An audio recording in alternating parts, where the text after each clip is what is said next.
Well, when my friends at Chispa asked me to do to do a story about misunderstandings, I thought one of the first things I had to do was look up the word understanding.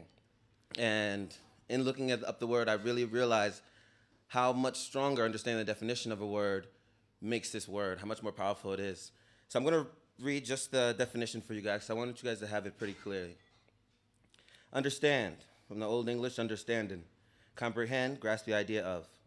More literally, stand in the midst of, from under. If this is the meaning, the under is not the usual word beneath, but from Old English, under, from PA, meaning between or among. Other sources say that the among between is in the presence of sense.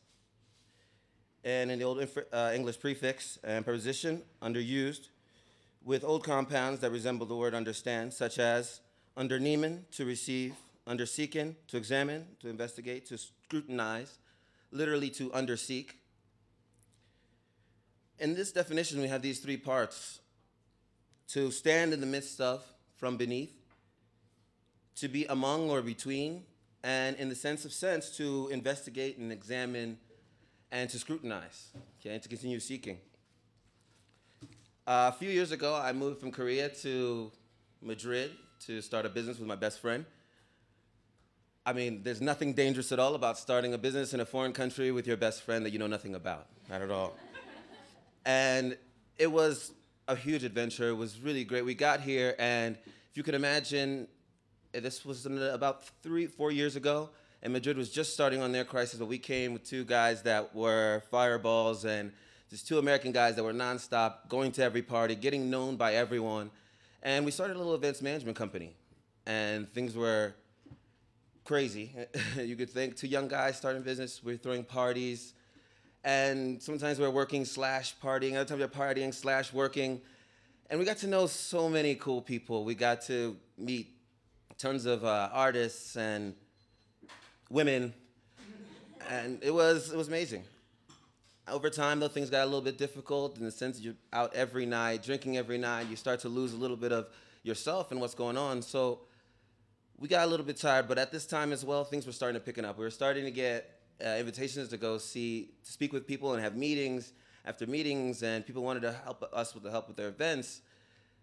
And we were so excited to get the first phone call, you know, and someone just called and said, "Hey, we want you guys to do the event." And we just started snowballing from there. Through one of the events that we made, we kind of started to manage a bar in Calle Huertas. And during this time, we were still having meetings. At this point, we've been having meeting after meeting, and I'm starting to get finished with meetings. I don't know if you've been here, if you've done any business here, but meetings tend to be very, very long, about very, very little. And we always end up just kind of leaving with a lot of things unfinished. And I got to a point where I was just like, you know what, tired of meetings, but I also had my partner who was running around with his head cut off for a while. So I was forced to go to a lot of these places. And one day, my friend told me to let's go check out this meeting, and there's this guy he has some great ideas on how to move this business forward. I didn't know what this business was, but I said, all right, fine. And I go to this meeting, and at this meeting, there's a very interesting mix. We're at a terraza, and we're sitting outside, and I come and I sit down. Me and my friend were one of the first people there, and we're waiting, and we start to see these random people come. One of the first people that came was a man named Pedro. He's about 50-something years old. He was kind of short, gray hair, very well dressed, and he came at his seat. He was introduced to me by my friend, saying this is the person that we're going to speak with. Soon after came this Nicaraguan girl. She was so sweet, and it was interesting, but she didn't speak any English yet either. And at this point, I was pretty new, and I was like most of the foreigners who come here. 80% of the time, I'm speaking English, and 20% of the time, I'm telling people to speak English. So we just kind of had this point where I'm just kind of listening and understanding a little bit, and I'm not really saying too much. Next to her was she's a black Romanian Olympic bobsledder. Already we're starting to look at a very interesting table, you know? we had next to her a Venezuelan guy who became a good friend of ours as well, and who started to work with us on our next project. And when I'm sitting there, I'm already skeptical about this meeting. And I look around and I say, this is, and including me and my friend, this is the most ragtag group of people that could ever be put together to do anything.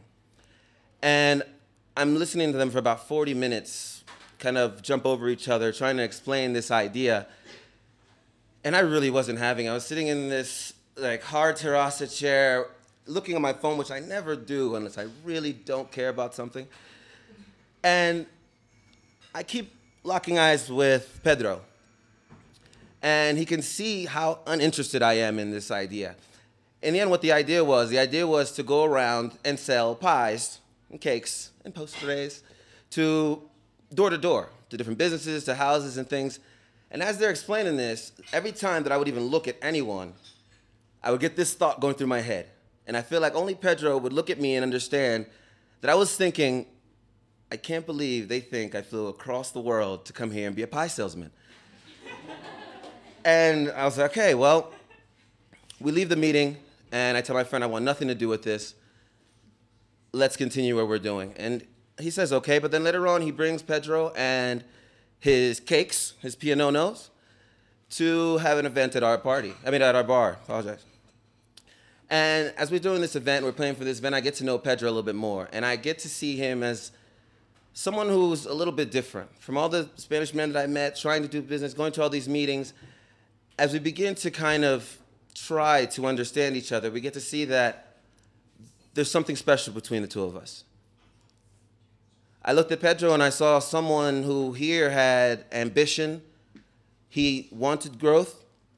And I didn't see that in a lot of other people. I saw this crisis and everyone saying that this is the end and we have to wait until something happens. I saw someone who really wanted to make some changes. And I think he saw that in me as well. Ambitious, came here without stopping. I had an idea what I wanted to do and I made sure that I was going to do it. After we had the event with Pedro, a few weeks later, he called us and said that he has these 2 locales and he wants to try to open up a bar, a social space, something cultural, something different. And we started to think about this and we started to brainstorm and we came up with a lovely idea for a lovely space. At this point, I had recently lost a big investment with a party bus that I had started here in Madrid. And I got into a little accident because the bus driver was crazy, and that cost me a lot. So I was going into this a little bit hesitant and thinking, okay, how much do I have to invest and what is this going to be like? But Pedro was there, and he was always very comforting and always helped me understand that we have a goal ahead. And the money for right now is the biggest thing, and we would start from scratch, and we would do all the work ourselves. As we started to work, we lost 2 of the other people that were working with us. Things were too tough, the hours were too long. We would be there from 12 o'clock in the afternoon till about 5 in the morning actually doing work. And after the other 2 left, and it was just me and Pedro, and we still had this language barrier, and we couldn't really communicate, but we were always trying. I remember most of the time we were doing work, and he'd be asking for, okay, pásame el martillo. And I'd be like, all right. And I'm picking up everything, a towel, a pen, pencil, paper. He's like, no, hey. And I'm like, all right. So and we keep going like this, and it's every day. I don't know what paint is in Spanish at first, I'm like, So we kept fighting through it, and we kept brainstorming. We kept thinking how we're going to build this business.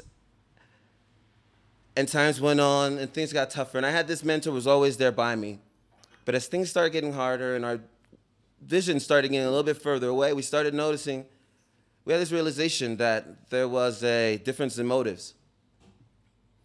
I was looking at a man who was making his last claim, and then here I was trying to make my first. And so once we realized this, we started to have a little bit of discourse. And those times that we would have fought to understand, to make sure we knew what a hammer was or what a nail was, now we're just annoying, and we didn't really want to push that much. And that's when I started to see what made me think that when you start to look at someone and say, that's not the person that I knew, it's when you stop seeking understanding. Thank you.